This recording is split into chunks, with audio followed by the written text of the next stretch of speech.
Disorder होता है, इसी लिख सकते हो मैनियर डिसीज का clear.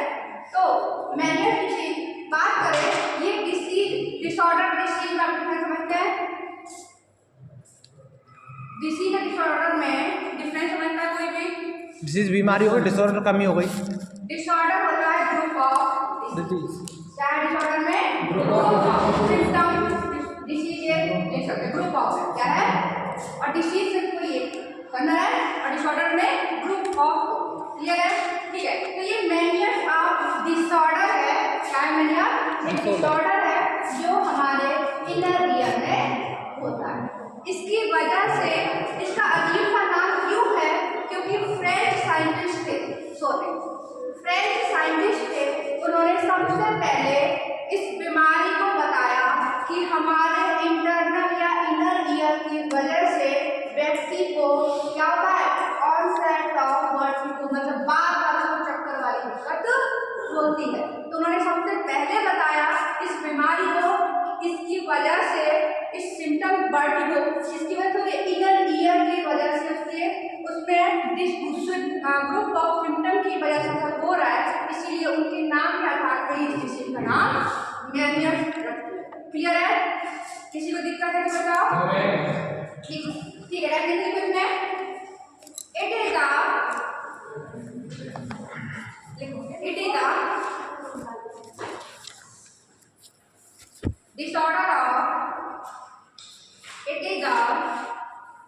disorder of the inner ear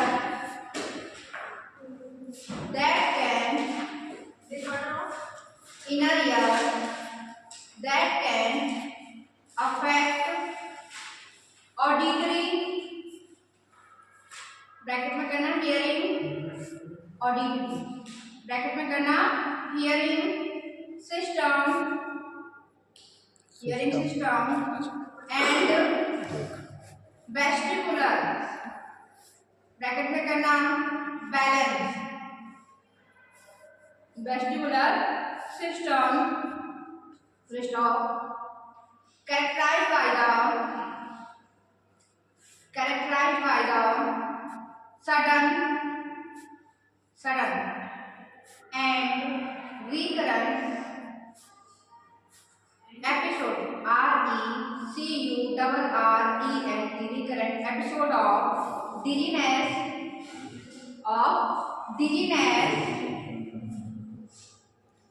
and tinnitus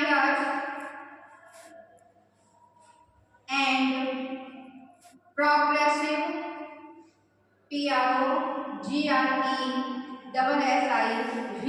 progressive hearing loss, usually in the 1 year.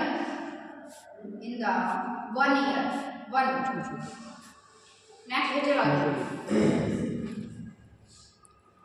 इसका मतलब क्या है?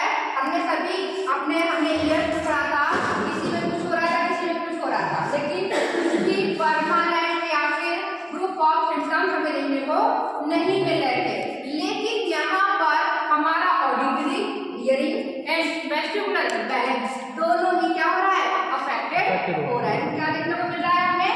सडन, मतलब ऐसा कुछ नहीं है कि धीरे धीरे इसके सिम्टम्स होंगे, एकदम से अचानक से हमें या तो क्या होगा, वर्टिगो देखने को मिलेगा, इम्बैलेंस वाली दिक्कत, और दूसरी चीज हमें हियरिंग लॉस देखने को मिलेगा। तो ये हियरिंग लॉस हो सकता है परमानेंट हो जाए, ये हियरिंग लॉस कैसा हो सकता है? परमानेंट भी हो सकता है। क्लियर है? अब तो आप लोग कहोगे कि वर्टिगो तो सभी में आ रहा था, लेकिन इसमें बार बार आ रहा है, इसको आप कैरेक्टराइज कर सकते हैं। इस सिम्टम का डिफरेंस करेंगे। आपको पता है कोविड में भी सेम सिम्टम होते हैं कोल्ड वाले, फिर डिफरेंस क्या है? हाँ समझना, ऐसे भी इसमें क्या डिफरेंस है? सिम्टम में वर्टिगो का बार बार आता है ना, रिपीटेड, सडन, ऑनसेट, बार बार आता है ना। Next etiology,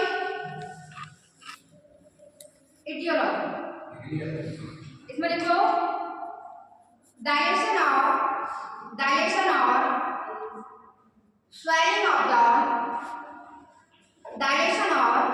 swelling of the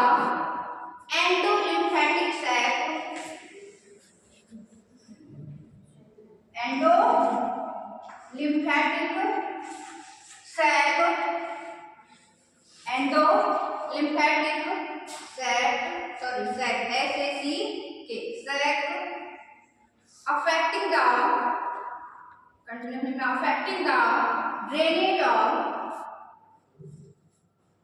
endolymph or endolymph or affecting the drainage of endolymph or other tissues in the vestibular vestibular system of the inner ear. Risk factor लिख लो, allergy, alcohol, fatigue, allergy, alcohol, fatigue, fatigue FATIGUE, fatigue, viral infection, respiratory infection, smoking, stress, use of certain medication लिखना, ठीक है, medicine बोली मैं, bracket में करना aspirin ASPIRIN aspirin, genetics, aspirin genetics, aetiology समझ में आया। ये हमने पढ़ा था बहुत अच्छे से कि फ्लूइड होता है जो एक्स्ट्रा होता है वो क्या होता है, बाहर निकाल दिया जाता है। ये पढ़ा था एंडोलिम्फ से जो लिम्फेटिक सिस्टम चल रहा था उससे जो एक्स्ट्रा फ्लूइड था वो बाहर निकाल दिया था, लेकिन इस केस में क्या हो रहा है कि वो फ्लूइड बाहर नहीं जा पा रहा है। ये जो बनाया है आपको वेस्टिबुलर में पढ़ा था, तो इसी कुछ लाइक था कॉक्लिया वगैरह पढ़ा था ना, याद है पिछले कुछ स्ट्रक्चर था। तो इसमें अभी शेप कैसा होगा, नॉर्मल कंडीशन में बात करें तो शेप छोटा होगा, कैसा होगा शेप छोटा होगा, लेकिन जब फ्लूइड बढ़ता जाएगा तो जैसे बैलून होता है वो छोटा है, जब उसमें फ्लूइड भरो या फिर आप एयर करो तो क्या होगा, उसका साइज बड़ा होगा। तो ऐसे ही इसका जब शेप बड़ा होगा, साइज बड़ा होगा तो प्रेशर पड़ा होगा किस पे, जो मेम्ब्रेन है, इनर मेम्ब्रेन है, सभी पे पूरी मेम्ब्रेन में क्या होगी, इनर मेम्ब्रेन से प्रेशर स्टार्ट हो चुकी होगी। इस वजह से क्या देखने को मिल रहा है, जब प्रेशर पड़ेगा स्वेल हो गई है तो लिम्फ ड्रेनेज नहीं होगा। जब लिम्फ ड्रेनेज नहीं होगा तो हमें ये सारे जो सिम्टम दिखाई दे रहे थे वो सारे दिखाई। क्लियर हुआ। रिस्क फैक्टर की बात करें, मतलब कौन हाई रिस्क पे है, जिसको सबसे ज्यादा संभावना है ये मेनिया डिसीज होने की। रिस्क पे हाई रिस्क पे कौन कौन है, तो जो स्मोकर है, जो एल्कोहल लेते हैं, ड्रिंक करते हैं, जो मेडिसिन लेते हैं। आपको हमें पता है बहुत अच्छे से कि एलोपैथी अपने आप से नहीं लेना है। बुखार हो गया, पैरासिटामोल वगैरह, सर दर्द हो गया, कॉम्प्लेन मिल गया, तो ये क्या करती है, ये दवाइयां हमें नुकसान पहुंचाती हैं। तो ऐसे ही अगर कोई बार बार एस्पिरिन ले रहा है, डिस्प्रिन नहीं बढ़ा है ना, तो डिस्प्रिन अगर बार बार लेते तो आपको नुकसान होता है। समझ में आ रहा है, कानों के लिए क्लियर है। उसके बाद आता है आपका नेक्स्ट क्या, आपका एलर्जी। किसी प्रकार की कोई एलर्जी हो, इस वजह से हो सकता है एलर्जी कहाँ से, कान के अंदर तक चली गई हो एलर्जी, हमने पढ़ा था एलर्जी अंदर तक पहुंच चुकी हो, या फिर कोई वायरल इन्फेक्शन हो, या फिर रेस्पिरेटरी इन्फेक्शन की वजह से ऐसा हो सकता है। ये रिस्क फैक्टर है, इनको ये बीमारी होने की संभावना बहुत ज्यादा हो जाती है। क्लियर है। कुछ आप देखकर रिस्क फैक्टर बहुत ज्यादा कॉमन है, जैसे कि एलर्जी, मेडिसिन का यूज, मेडिसिन का यूज नहीं याद है तो मेडिसिन लिख दो, किसी को मेडिसिन से क्या हो सकता है, एलर्जी हो सकती है। समझ रहा है। Alcohol, drinking, viral smoking, viral infection है ना, ये क्या है, ये सभी हमारे ओरा क्या है, मिले हुए हैं, तो रेस्पिरेटरी इन्फेक्शन। क्लियर है। नेक्स्ट देखो पैकिंग की जगह, ये समझ में आया। इस टाइप से ये ड्रेनेज नहीं हो पाएगा, यहाँ से आपका ड्रेनेज होता है और यहीं से आपका क्या होता है, वाइब्रेशन जो आती है, एक्स्ट्रा जो साउंड होता है वो भी बाहर चला जाता है।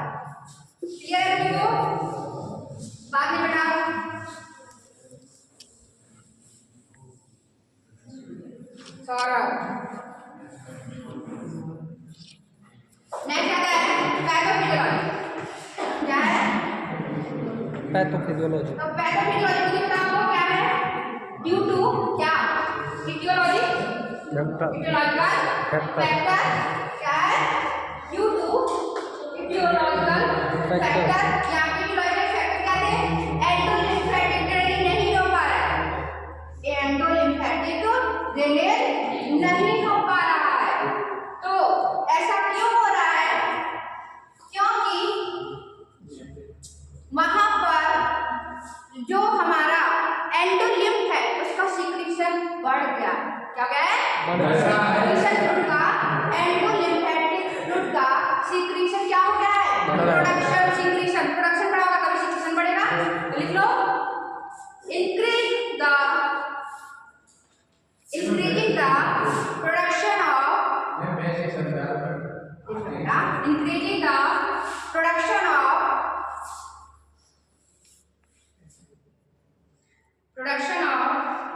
एंडोलिम्फेटिक या एंडोलिम्फ डाल सकते हो, लिम्फेटिक फ्लूइड भी लिख सकते हो और एंडोलिम्फ भी लिख सकते हो। क्लियर है? देन ये क्या करेगा?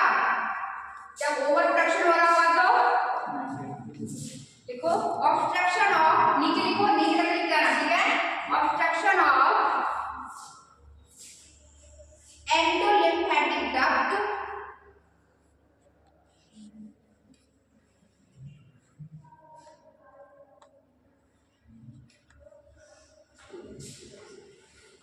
ध्यान देना है चीज। और प्रोडक्शन बढ़ गया है, एब्जॉर्प्शन घट गया है, दो चीजें हो रही एक साथ में। प्रोडक्शन बढ़ गया है, एब्जॉर्प्शन या ड्रेनेज घट गया है, दोनों एक साथ कॉपी करके लिख लो। तो लिख लो हाइपो एब्जॉर्प्शन या डिक्रीज एब्जॉर्प्शन ऑफ एंडोलिम्फोटिक। क्लियर है?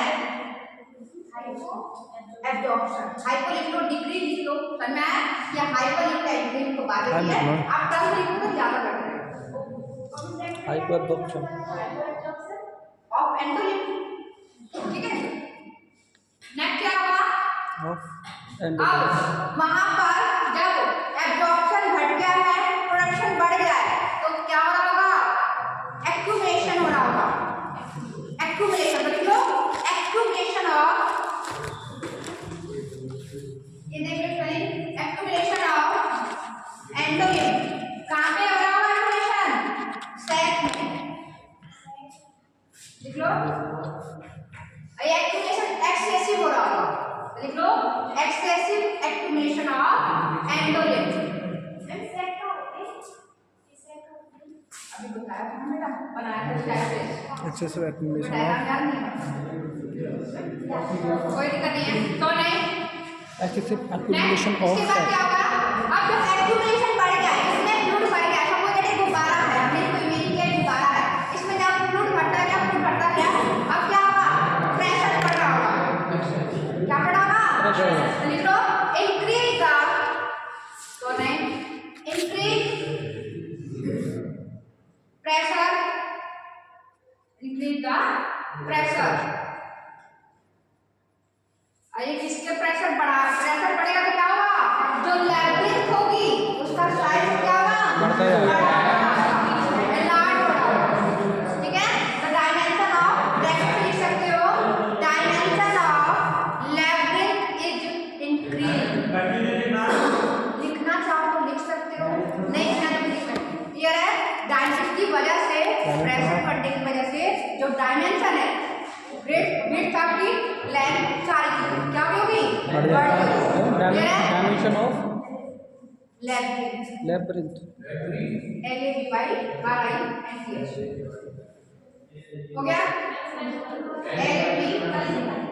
लैबिरिंथ। नेक्स्ट लिखो, सॉरी LABRINTH लैबिरिंथ। नेक्स्ट क्या होगा? इसके बाद क्या होगा? जब प्रेशर बढ़ जाएगा तो क्या होगा? प्रेशर बढ़ जाएगा, अब क्या होगा? मिल जाएगा, बढ़ जाएगा। रप्चरिंग ऑफ, तो नहीं, रप्चरिंग ऑफ बैलून क्या होगा? प्रेशर दे सकता है, क्या होगा? बढ़ जाएगा। लिख लो रप्चर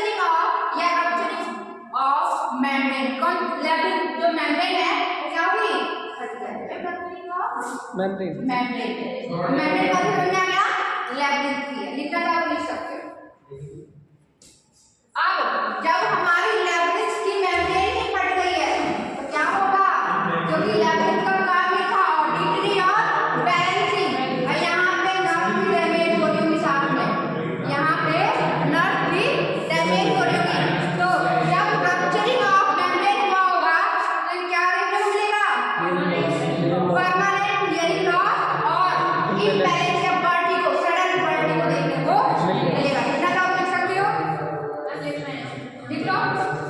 परमानेंट हियरिंग लॉस लिख लो, and hearing loss and vestibular dysfunction. बात करोगे तो खड़ा करके पूछने वाली हूँ। वेस्टिबुलर डिसफंक्शन, डिसफंक्शन का मतलब है काम नहीं कर रहा है। क्लियर है? नेक्स्ट करें आप लिखो clinical manifestation. Next point manifestation, clinical manifestation.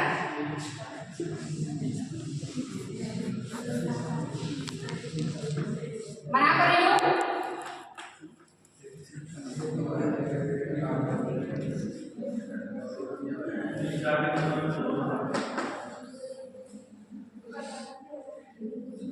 Clinical manifestation लिख सकते हैं वर्टिगो,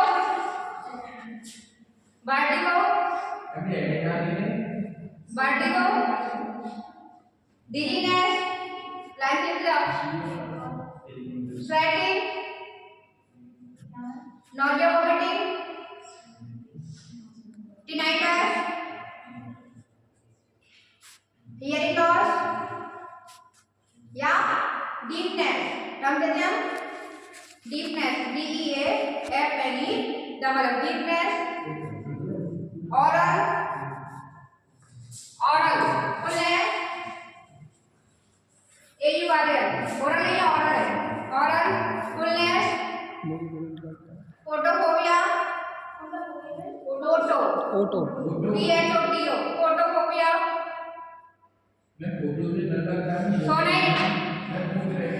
फोटोफोबिया। इसमें क्या देखने को मिलेगा? वर्टिगो। तो क्यों हो रहा है? क्योंकि वेस्टिबुलर सिस्टम जो है हमारा बैलेंस करता है, वो क्या हो गया? उसकी मेम्ब्रेन रप्चर हो गई, इस नर्व डैमेज हो गई, इस वजह से हमें क्या देखने को मिल रहा है? हमें वर्टिगो देखने को, सडन ऑनसेट वर्टिगो देखने को मिल रहा है। नेक्स्ट आया होगा डिजीनेस। डिजीनेस इम्बैलेंस का पार्ट है, आपको पता है शरीर कैसा रहेगा? बिल्कुल खास लेजीनेस, कुछ भी रेस्पॉन्सिव नहीं होगा, डिजीनेस है ना। ब्रेन प्रॉपर काम एक्टिव फॉर्म में नहीं होगा, बस वो जगह हुआ लगेगा, एक्टिव फॉर्म में दिखाई देगा हमें, लेकिन हमें क्या नहीं दिखाई देगा? वो रेस्पॉन्स नहीं कर रहा होगा। नेक्स्ट आ रहा है आपका स्वेटिंग, पसीना आ रहा होगा। नेक्स्ट नोजिया, वोमिटिंग हो सकता है, नोजिया वोमिटिंग हो सकता है। टिनाइटस, वो सेंसेशन ईयर की कोई प्रॉब्लम लगता है, टिनाइटस तो कॉमन है, याद हो जाएगा मतलब आपको। नेक्स्ट है हियरिंग लॉस। क्यों हो रहा है?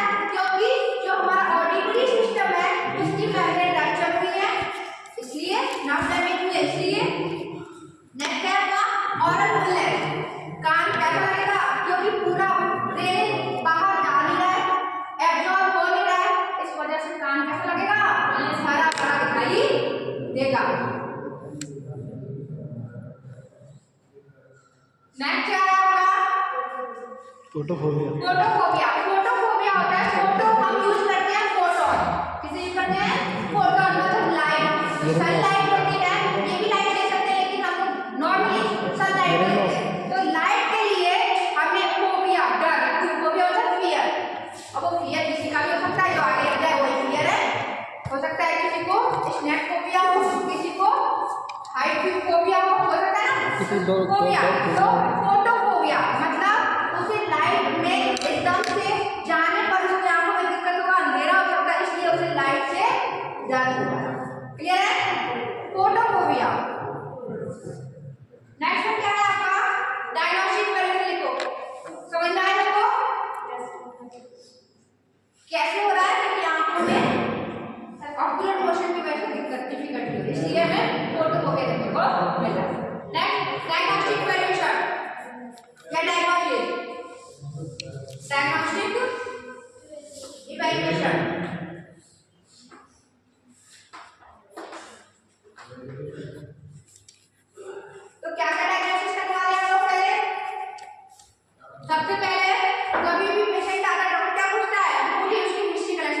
मेडिकल उसकी मेडिकल हिस्ट्री लेता है पास में, और अभी तक कोई दवाई ले रहा था कुछ भी।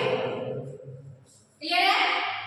दूसरा न्यूरोलॉजिकल एग्जामिनेशन, देखो न्यूरोलॉजिकल एग्जामिनेशन। न्यूरोलॉजिकल एग्जामिनेशन क्यों कर रहे हैं?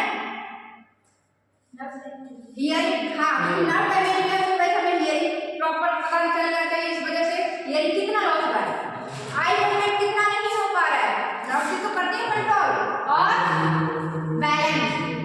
इसको जानने के लिए क्या करेंगे? न्यूरोलॉजिकल एग्जामिनेशन करेंगे। क्लियर है? नेक्स्ट वन लिख लो, इवोक्ड, ईवीओ पोटेंशियल।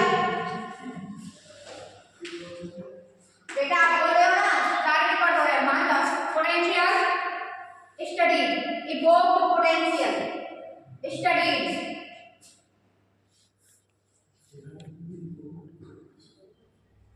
इसमें देखा होगा आप डॉक्टर के पास जाते हो तो डॉक्टर बार बार चक्कर आ रहा है तो कुछ लगा लेता है और देखता है कि ब्रेन में क्या इलेक्ट्रिकल क्या सिग्नल जा रहे हैं। देखते हो, देखियो इसीलिए मैं करवाते हुए देखियो, ठीक है।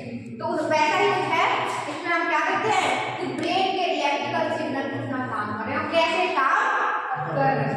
क्लियर है? इवोक्ड पोटेंशियल स्टडी लिखना चाहो तो लिख सकते हो, to measure electrical activity in the brain response. हमें बहुत अच्छे से पता है इलेक्ट्रिकल रेस्पॉन्स की वजह से हमारी पूरी बॉडी और ब्रेन एक साथ रेस्पॉन्ड करती है। अगर ये नहीं होगा तो हमें मिलनी है झटके आएंगे, ये बार बार चक्कर आ सकता है। इलेक्ट्रिकल, ठीक है? इलेक्ट्रिकल रेस्पॉन्स जानने के लिए ब्रेन का हम ये टेस्ट करते हैं, इवोक्ड पोटेंशियल स्टडी। नेक्स्ट लिखो, इलेक्ट्रो, इसी में लिखना है कौन सा है? इलेक्ट्रोनेस्टेगोग्राफी, इलेक्ट्रो नेस्टेगोग्राफी,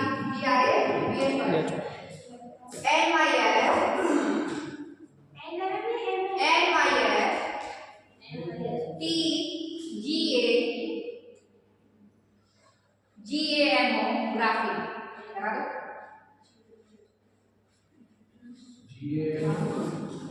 ये इलेक्ट्रोनेस्टेगोग्राफी। इसमें क्या करते हैं, देख लिया? इसमें हम आई का क्या, इसमें हम आई का मूवमेंट देखते हैं। इसमें क्या देखने को मिला होगा, सडन आई मूवमेंट देखने को मिला होगा। देखा हो किसी की आंख अपने आप ऊपर नीचे ऐसे, मतलब उनका खुद का इनवॉल्यूंटरी मूवमेंट कह सकते हैं, क्योंकि हमारे मन में नहीं है। हम इधर करना चाहेंगे तो हो सकता है, राइट लेफ्ट करना चाहेंगे तो अपनी मर्जी से कर सकते हैं। लेकिन निस्टेगमस के केस में क्या देखने को मिलेगा, जो हमारी आई मूवमेंट है, ऑक्यूलर मोशन है, वो अपने आप ही अप डाउन हो सकता है, बार बार हो रहा होगा, बहुत ज्यादा हो रहा होगा, राइट और लेफ्ट हो सकता है, या फिर खुद ऐसे हो सकता है। क्लियर है? Circular motion. क्या बोल रहे हो? वो चीज नॉर्मल तो नहीं है, वो नॉर्मल हो सकता है, मैं बात करने वाला चीज है, लेकिन बहुत ज्यादा हो क्या है, नहीं समझा? वो कर रहा है तो उसकी इच्छा से कर रहा है, वो भी उसकी क्वालिटी कंट्रोल है। नहीं समझा? वो कर रहा है तो उसकी क्वालिटी कंट्रोल है ना, ऐसा तो नहीं करना होती है, कंट्रोल नहीं कर पाएगा तो कैसा है वो निस्टेगमस। इस चीज का नेम है निस्टेगमस। तो इसमें क्या चेक कर रहे हो, ये चीजें चेक कर रहे हैं कि जो हमारा ऑक्यूलर मोशन है, चाहे वो सर्कुलर हो सकता है, अप डाउन हो सकता है, राइट लेफ्ट। क्लियर है?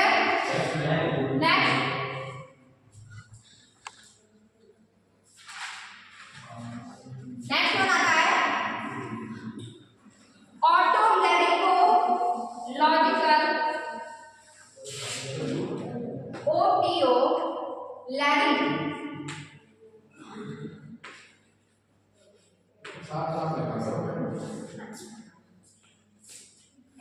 कम बोला करो बेटा, ऑटो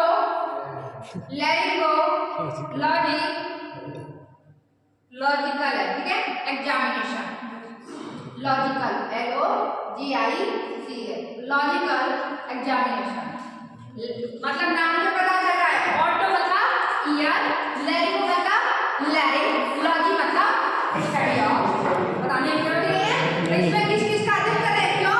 क्योंकि हमें बहुत अच्छे से पता है रेस्पिरेटरी इन्फेक्शन की वजह से हो रहा है, रेस्पिरेटरी इन्फेक्शन की वजह से हो रहा है, कान की वजह से हो रहा है, ईयर की वजह से हो रहा है। इसमें दोनों का एग्जामिनेशन हम करने वाले हैं। क्लियर है? चलो नेक्स्ट वन है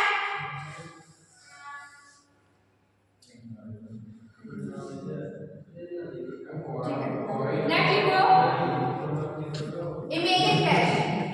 इमेजिंग टेस्ट को बताओ क्या क्या करने वाले हो? सिटी स्कैन और एमआरआई। लिख लो सिटी हेड और एमआरआई हेड, सिटी हेड और एमआरआई हेड। नेक्स्ट क्या करने वाले हो? हियरिंग लॉस को ले लो, हियरिंग लॉस के बारे में क्या हुआ है?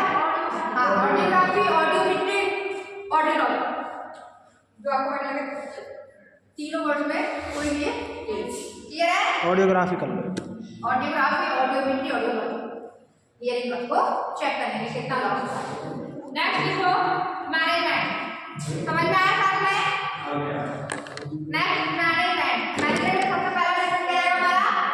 Medical management. अब मेडिकल मैनेजमेंट की बात करें तो चूंकि किसकी वजह से हो रहा है? इन्फेक्शन की वजह से हो रहा है, लेकिन हम इन्फेक्शन को बाद में देखते हैं, पहले एक चीज बार-बार हो रही है, क्या क्या इसका सिम्टम किससे हमने कैरेक्टराइज किया था? वर्टिगो। सबसे पहले क्या करना है? उसी को कंट्रोल करना है। एंटीबायोटिक, एंटीबायोटिक को ड्रग्स देंगे, क्या देंगे? एंटीबायोटिक को ड्रग्स देंगे, एंटीबायोटिक को ड्रग्स। मैनेजमेंट को और क्या देने वाले हो? इन्फेक्शन हो रहा है तो वायरल इन्फेक्शन हो रहा है तो कंट्रोल करने के लिए एंटीबायोटिक भी दोगे। मेडिकल मैनेजमेंट, मैनेजमेंट में मेडिकल मैनेजमेंट।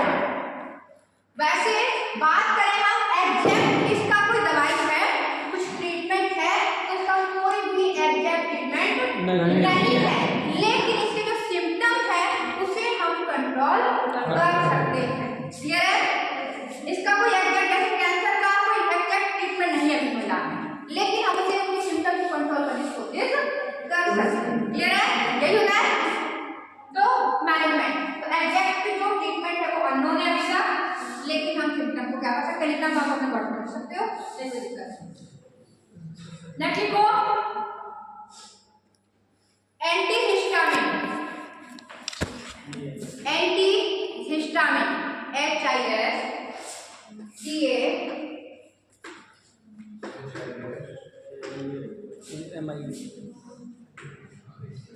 एंटीहिस्टामिन। क्लियर है? हिस्टामिन क्या करता है? हाँ, एलर्जी को कम करेगा, एंटी है ना, ठीक है, इन्फ्लेमेशन को, स्वेलिंग को कम करेगा। क्लियर है? क्योंकि एक कारण हमारा रिस्क क्या था? एलर्जी। ठीक है? एंटी ड्रग्स के लिए कितना चाहोगे बताओ क्या क्या है? सबसे पहले एंटीहिस्टामिन क्या खाते हो जब भी कुछ हो जाता है तो? ये भी खा लेते हो, सर्दी जुकाम हो जाता है, एलर्जी ले लो, सिट्राजिन ले लेते हो, तो लिख लो। ये तो कुछ कॉमन आपको याद हो जाना चाहिए। सिट्राजिन रेस्पिरेटरी केस में खाते हो, बहुत अच्छे से पता है। स्किन एलर्जी होती तो ये भी खा लेते हो, समझ में आया? ड्रग्स नहीं खाएगा, सिट्राजिन और एबी। क्या?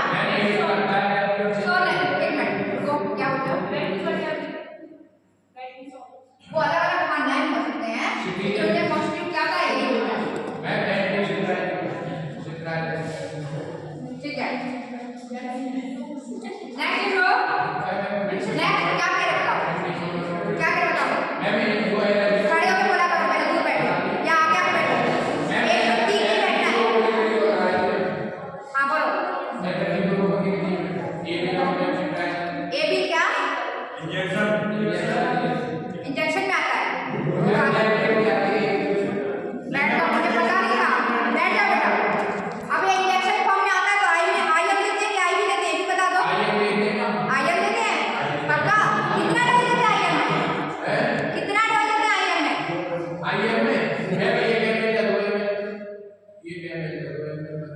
तो बेटा ये तो हमें भी पता होगा कि जो टैबलेट फॉर्म में आता होगा इंजेक्शन फॉर्म में भी आता होगा, तो शांत रहो बेटा। पता है तो मैंने काम कर लिया तो ज़्यादा शांति रहो बेटा।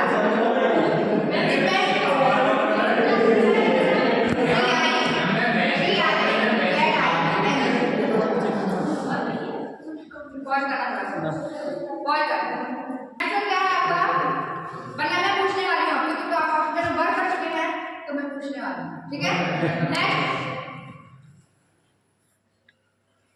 एंटीकोलिनर्जिक। अब बताओ सौरभ, एंटीकोलिनर्जिक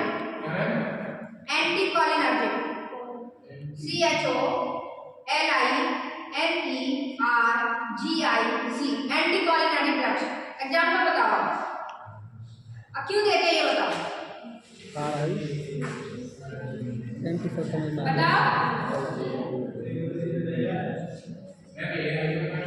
इसका example low atropine, ATRO, example low ATROPIN atropine. Belladonna alkaloid, belladonna BE B for boy BELLADON belladonna alkaloid, ठीक है। ALKALOIDS। ये क्यों देते हैं, क्योंकि ये एसिटाइल कोलिन, अगर आपने एनाटॉमी में पढ़ा होगा तो एसिटाइल कोलिन क्या था, एक केमिकल मैसेंजर था न्यूरॉन का। ये इंपल्सेस को कैरी ऑन करने का काम करता था। तो ये जो एंटीकोलिनर्जिक ड्रग्स है ये उसके काम को रोक, एसिटाइल कोलिन को जब इंपल्सेस को रोकेगा तो जो वर्टिगो आ रही है बार बार क्या होगा, क्लियर है। तो ये एसिटाइल कोलिन के काम को इनहिबिट करता है, क्लियर है। एंटीकोलिनर्जिक COPD के लिए है। COPD का फुल फॉर्म क्या है, तेजपाल, किसी को पता है? Yes ma'am, yes ma'am. Chronic obstructive pulmonary disease, disorder, ठीक है। नेक्स्ट देखो स्टेरॉइड्स, क्योंकि COPD ग्रुप ऑफ है, कोई एक नहीं डिसीज है उसमें। स्टेरॉइड देंगे, स्टेरॉइड क्यों देते हैं बता दो, एंटी इंफ्लेमेटरी होता है, जानते हो क्या होता है, एंटी इन्फ्लेमेटरी।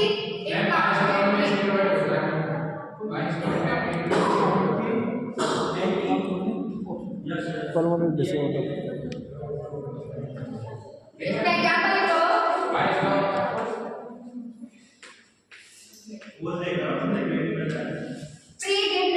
प्रीनिस्टॉल, वैसे ये डी साइलेंट से बना रखना, PREDNISTOL, प्रिस्टॉल करके भी आता है टैबलेट, इंजेक्शन फॉर्म में भी आता है, क्लियर है। ऐसे आप टैबलेट फॉर्म में सकते हैं, लेकिन हम टैबलेट से IPIM कब डालेंगे, जब सीवियर केसेस हो। मोस्ट पहले ओनली IPIM का बाद में, क्लियर है। नेक्स्ट देखो डाययूरेटिक्स, क्या है, डाययूरेटिक्स।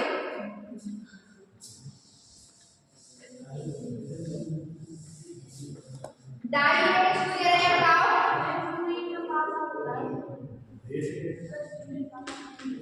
क्लियर है डाययूरेटिक्स, यूरिन पास आउट कराने के लिए, बाथरूम को बढ़ाने के लिए, क्योंकि क्या हो गया, फ्लूइड एक्यूमुलेशन हो गया है। तो डाययूरेटिक्स क्या करते हैं, फ्लूइड एक्यूमुलेशन को रिटेन करने का काम करते हैं, रिटेन करने का काम करते हैं। क्या करें, डाययूरेटिक्स कैसे है, एग्जांपल बताओ तो जाएगा। ये तो बहुत कॉमन यूज हुआ था हॉस्पिटल में, थियाडाइन,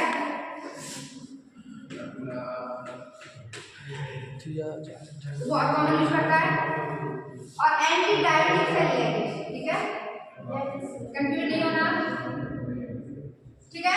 थियाडाइन, क्लियर है,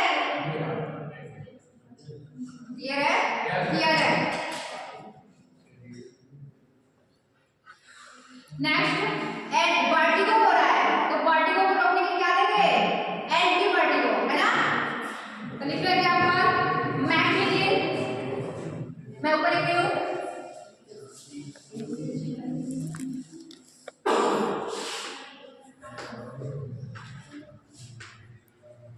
नेक्स्ट लीजिए, ये एंटीवर्टिको है। नेक्स्ट स्कोपोमाइन,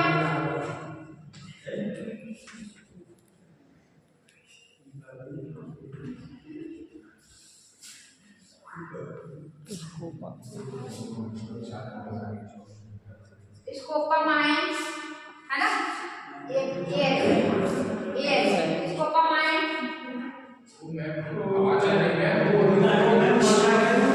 नेक्स्ट सॉरी स्कोपोमाइन,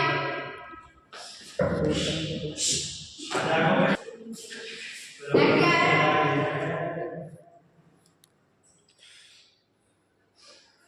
ठीक है, कोई दिक्कत किसी को? ये एक एक टैबलेट के पास हम याद कर लेना, मैं 2 दिन लिखवा गया है, कम से कम एक को याद रखना।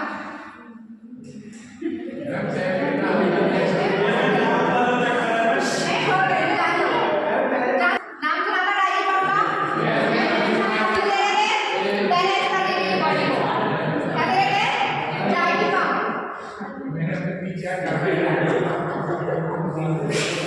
इसमें जो कॉन्स्टिट्यूट होता है वो बेंजो डायरीपाम होता है। क्या कॉन्स्टिट्यूट? लेकिन आप कॉमन जब लिखते हैं डॉक्टर तो डायरीपाम नाम लिखते हैं, आप उसे बेंजो भी लगा सकते हो। बेंजो डायरीपाम क्लियर है? शैडो डायरीपाम जिसके लिए है इम्बैलेंस को कंट्रोल करने के लिए। नेक्स्ट वन आता है आपका वॉमिटिंग हो रही थी, नोजिया वोमिटिंग क्या कहते हैं? एंटी एमेटिक्स लिख लो। नेक्स्ट एंटी एमेटिक्स,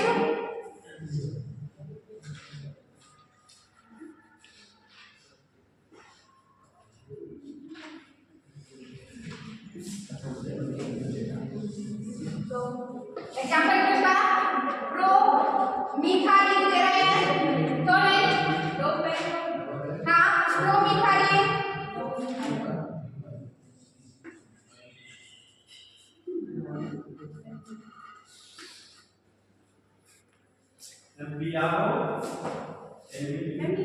प्रोमिथालिन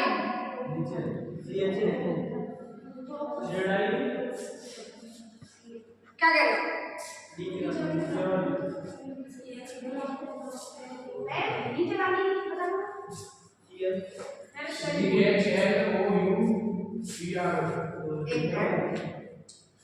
प्रोमिथालिन और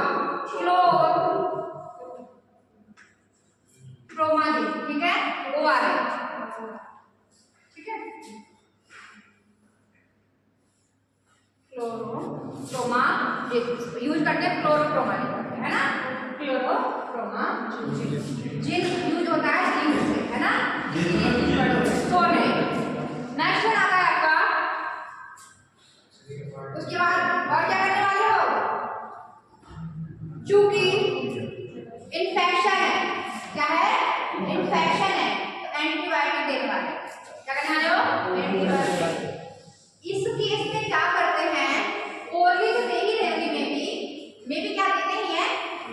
स्ट्रेप्टोमाइसिन देते हैं और वो डायरेक्ट ईयर के अंदर भी देते हैं, डायरेक्ट ईयर के अंदर भी लिख लो, इंट्रामस्कुलर देते डायरेक्ट कान के अंदर, क्लियर है?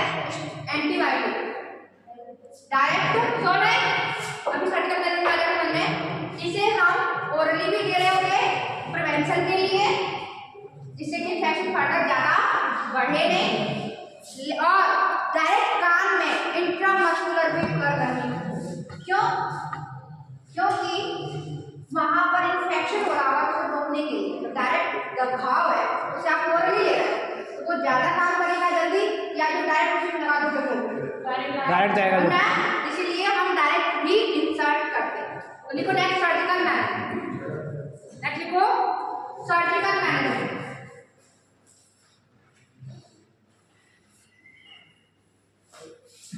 सर्जिकल मैनेजमेंट में आता पहला क्या हो रहा था? ड्रेनेज नहीं हो रहा था, ड्रेनेज नहीं हो रहा था, तो ड्रेनेज नहीं होगा तो फाइनली वो हार्ड पड़ जाएगा वो चीज, सैक डीकंप्रेशन वर्ड यूज होगा, decompression, DECOMPRESSION lymphatic sac decompression. Decompress मतलब जो प्रेशर बढ़ गया है, कंप्रेशन हो गया ज्यादा, उसको डी करना, कम करना। ये मतलब कम करना। अभी कम कैसे कर रहे होंगे? तो उसमें होल करके क्या करेंगे? ड्रेनेज करेंगे। फर्दर जो हो चुका है हार्ड उसको तो यूज कर नहीं सकते हैं, लेकिन फर्दर फिर से जो ओवर प्रोडक्शन हो रहा है, सीक्रेशन होने वाला है, उसे तो ड्रेन कर सकते हैं। तो ये काम हम किसमें करते हैं? एंडोलिम्फेटिक डिकम्प्रेशन में। क्लियर है? किसी को कोई कंफ्यूजन होता? इसमें करते क्या है? इंसिजन करके, इंसिजन मैस्टॉइड बोन में हो रहा होगा, देन वेस्टिबुलर ऑडिटरी में हो रहा होगा, देन हम असिस्ट करेंगे कहां पर चीज हो रही है। असिस्ट करने के बाद वहां पर हम कुछ ऐसा जो नॉन एब्जॉर्बेबल हो, क्या हो? नॉन एब्जॉर्बेबल हो, मतलब हमारे शरीर के अंदर एब्जॉर्ब ना हो जाए ऐसा, जैसे सिलिका का कुछ ऐसा ट्यूब लाइक स्ट्रक्चर हम उसमें इंसर्ट करेंगे और देन से जो फ्रूट दोबारा से बन रहा है, सीक्रेट हो रहा है, उसे ड्रेनेज। क्लियर है? ये मेथड होता है इसके अंदर सर्जरी करके, ये काम करने वाले हैं। मैम जो रप्चर हो गया उसका कुछ नहीं होगा? क्या बात? जो रप्चर हो चुकी है उसका कुछ नहीं होता? अभी बात बैठो, अभी बैठ जा, तू पहले फ्रूट को निकाल ले। समझ में आया? उसमें आपको पता होना चाहिए क्या चीज है, हिंदी में तो कम से कम पता हो। क्लियर है? नेक्स्ट है आपका, लिख लो लैब्रिथेक्टोमी। लैब्रिथेक्टोमी ये तो हम लोग पढ़ चुके हैं। क्या था ये?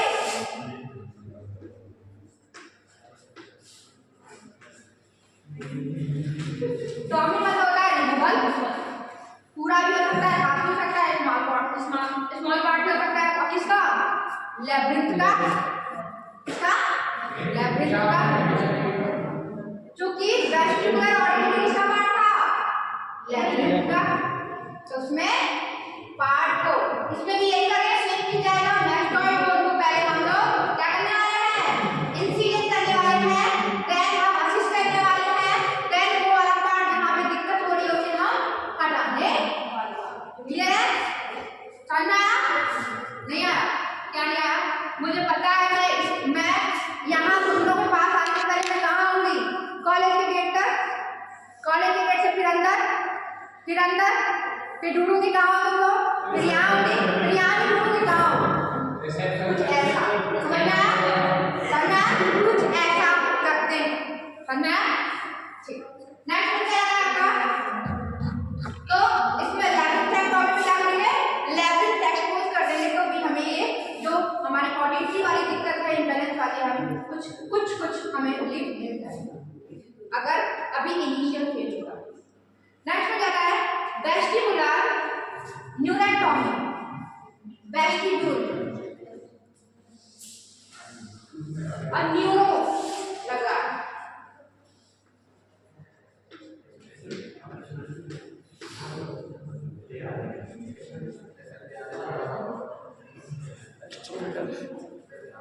वेस्टिबुलर